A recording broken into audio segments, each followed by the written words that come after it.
كلام غاية في الأهمية. ركز معايا بعد إذنك، كل اللي مهتم باللغة الإنجليزية وإن هو يتحسن في اللغة الإنجليزية، رجعنا لكم بفيديو جديد ومهم جدا جدا جدا مع قاعدة غريبة جدا جدا.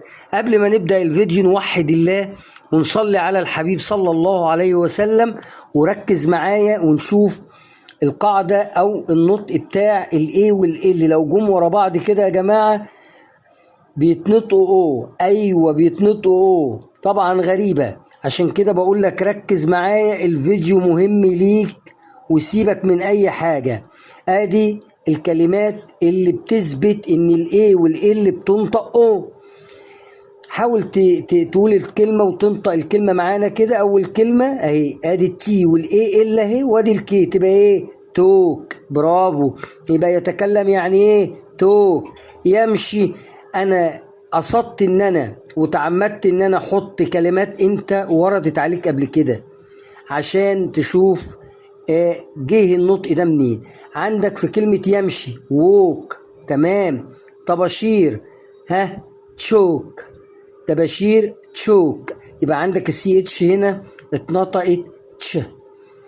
الكلمة اللي بعديها حاول تقراها، اس تي اهي، وادي الايه والال بتاعتنا، وادي الكي تبقى ايه؟ ستوك. دائما، always always. يمانع، بو.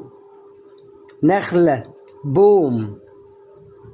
يبقى النهارده يا جماعه اتكلمنا في نقطه او في قاعده نطق مهمه جدا، بحيث تلم جميع القواعد اللي هي غير منتظمه او اللي هي ناس كتيره بتغلط فيها في النطق. يا رب لو الفيديو عجبكم، شرف لينا ان انت تشترك معانا في القناه وتدينا لايك وتفعل زر الجرس عشان يروح لاكبر كم من الناس تستفيد من المعلومه. واشوفكم ان شاء الله في فيديو جديد. كنتم مع مستر رمضان مهران في قناة رمضان اونلاين، والسلام عليكم ورحمة الله وبركاته.